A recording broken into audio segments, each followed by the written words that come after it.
program is presented by the Associated General Contractors of America.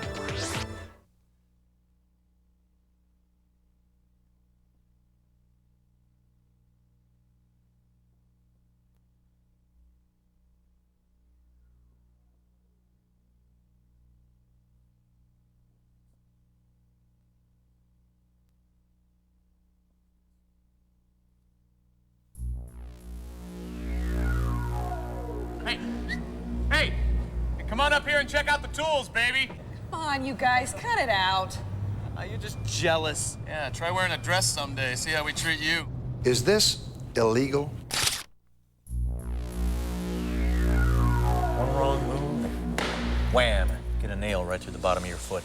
Well, of course, his people go barefoot a lot, so their feet are a lot tougher than ours. Yeah, that's right. What about this?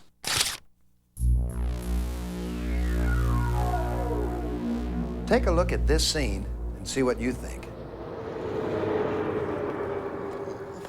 Look at old George struggling over here by himself. Hey, old man, don't try to lift that by yourself. I can handle it. Next thing you know, George here will have himself another seizure. He'll be flopping around on the ground again like some old gasping for air. I don't know where you heard about it, but I haven't had a seizure in 15 years. Nope. So shut up. Those things come on when you least expect it, and you've been under a lot of stress at home lately. Hey, what do you mean? Haven't you seen his new wife? A really hot Italian. Hey? Is she even legal yet, George? That's enough. No way a guy his age is gonna be able to keep up with a woman like that. Have you seen her? Genuine centerfold material. Come on, George. Where you going, Is that why George? you're so tired every day? Would you know harassment if you saw it or heard it? A lot of people really don't know what amounts to harassment or what, if anything, they should do about it. Construction crews seem to think you can't say anything anymore. Well, that's not true, but there are limits. You have to respect other people and not interfere with their work.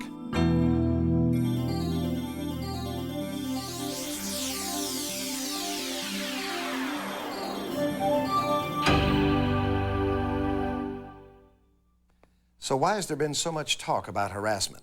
Well, it has a negative impact on many, if not most, of a company's goals and objectives. It interferes with the work that everyone has to get done. And harassment is illegal. It violates federal and state laws, and there are potentially severe penalties.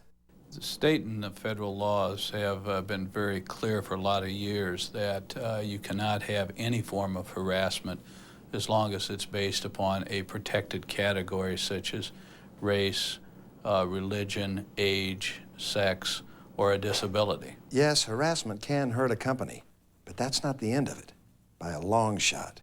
It can be quite embarrassing, particularly in cases of sexual harassment, for someone to have to acknowledge to their family, their spouse, their mother, that they've engaged in sexual harassment, and that's why they're being sued and maybe why they lost their job.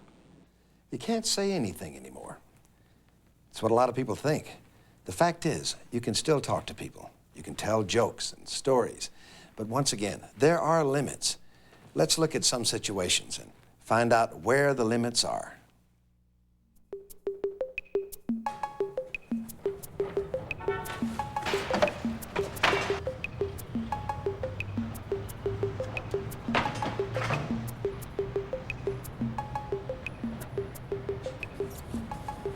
Brad, here, check it out. What? View, take a look at the view. Oh, nice view. Yeah, I'd take her. Yeah, like she'd even give you the time of day. Hey, come on up here and check out the tools, baby. Come on, you guys, cut it out. You're just jealous. Yeah, try wearing a dress someday. See how we treat you. Thanks for proving how warped you really are. Why don't you guys get back to work, and while you're at it, get rid of those pictures on the job box. Hey, who made you crew chief all of a sudden, huh?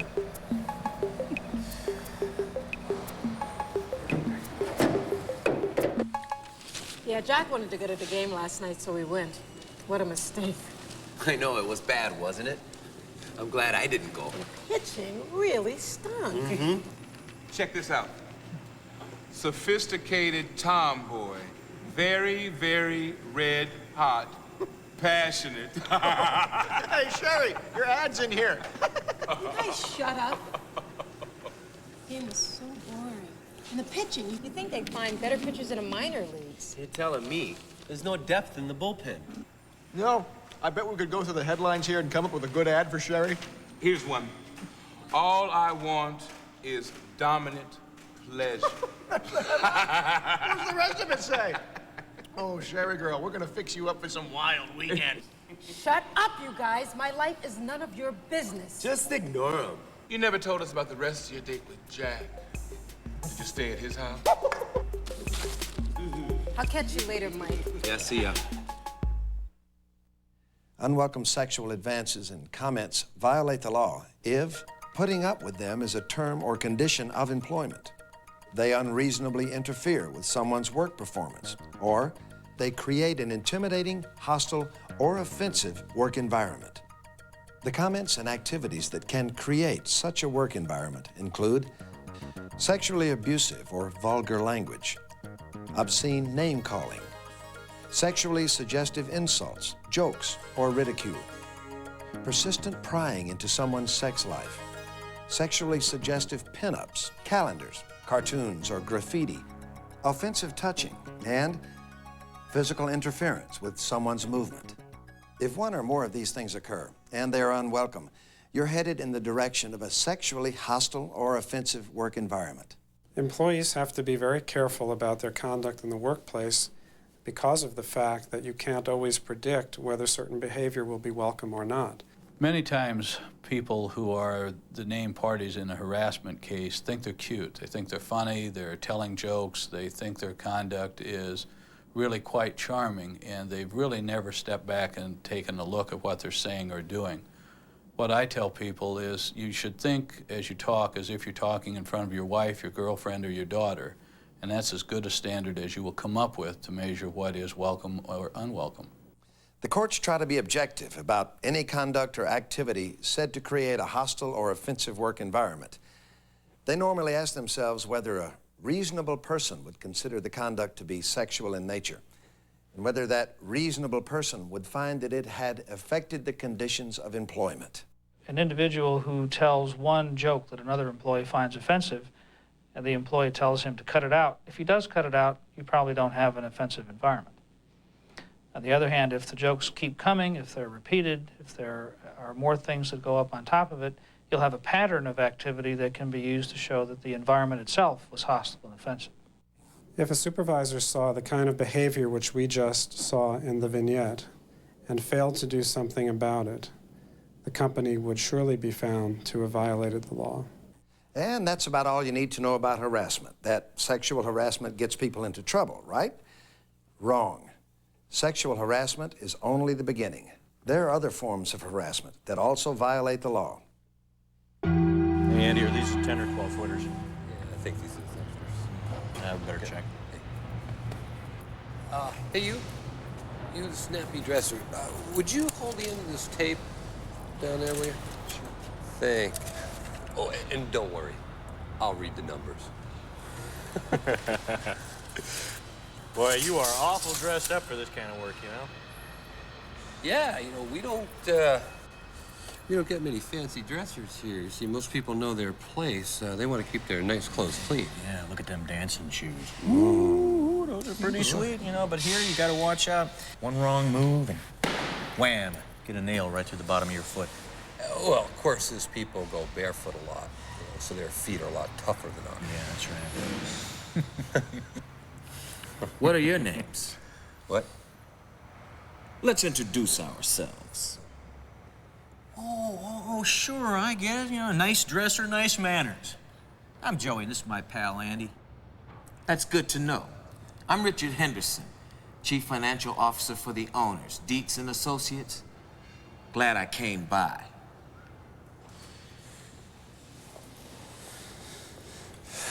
No humor, these guys. No humor at all. I don't know why they got the suits out here anyway.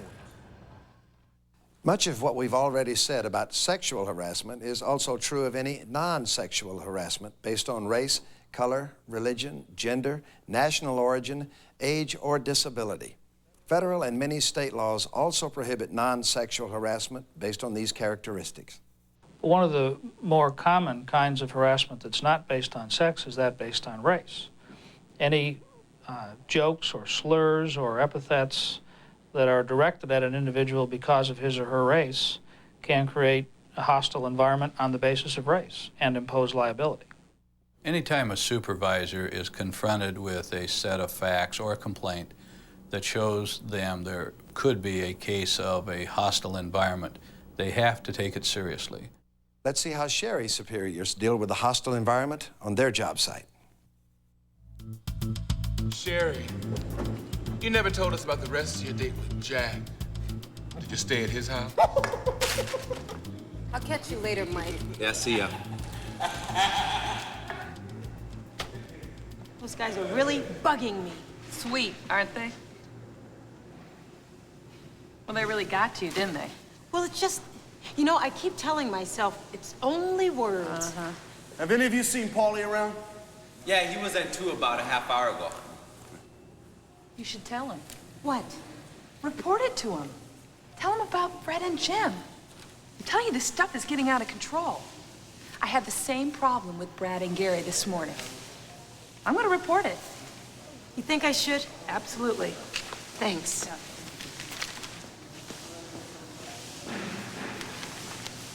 Yeah. So Jeff, can I talk to you for a minute? Yeah. What's up? Sherry, don't let me hold you back. If there's a problem, I need to know about it too. What can we help you with? It's about Fred and Jim. I'm having some problems. Like what? Well, I don't know if you heard, but I got divorced. I didn't hear. I'm sorry. So what does your personal situation have to do with Fred and Jim? Nothing. But they're always talking about my private life and making comments. What kind of comments? Oh, you know, like who I'm dating. And they imply a lot of things, like I'm sleeping around. Just now, they're reading me dirty headlines from personal ads. When did this happen? Just now, at lunch. Thanks for reporting this, Sherry. We'll check into it. Thanks, Ken. Give Sherry a copy of our policy on harassment and go over it with her. Paulie can wait for now. Okay. Come on, let's go to the office. I'm going to go on ahead and check into this. Hey, Ken, how's it going? Hey, Ken. What went on at lunch today? The usual. You know, reading the paper, eating. Reading the paper. Well, yeah, reading aloud the personal ads. Something wrong with that? Depends on what you were reading. Oh, Ken, you know how it is. Some of those ads can be pretty funny. Yeah. Are you sure everyone else thinks they're funny? What are you talking about? Did somebody complain about it? I bet it was Sherry. Now, why would Sherry complain? Come on, Ken. We didn't mean nothing by it. We're just giving her the business. Trying to help her find a date. She's divorced now, you know. What exactly did you say to her? Nothing. We just read some of the headlines from some of the ads. Let me put it to you straight. These headlines are offensive, and reading them to people like Sherry is sexual harassment. And that's against company policy. I'm gonna have to put this in your file. Now that you've seen some cases of sexual and racial harassment, and you've heard from the lawyers, you may want to give a little more thought to the very first scene you saw with Dan, Tom, and George. Ask yourself, was George harassed because of his age? Hey, old man, don't try to lift that by yourself. Was he harassed because of a medical disability? Next thing you know, George here will have himself another seizure. He'll be flopping around on the ground again like some old gasping for air. Was George a victim of sexual harassment? No way a guy his age is going to be able to keep up with a woman like that. Have you seen her? Genuine centerfold material. These are tough questions. If you want to avoid them, you'll make your own commitment to common courtesy and common decency. You'll treat other people the way that you would like them to treat you. And you'll let others know that you expect them to contribute to a healthy, productive work environment.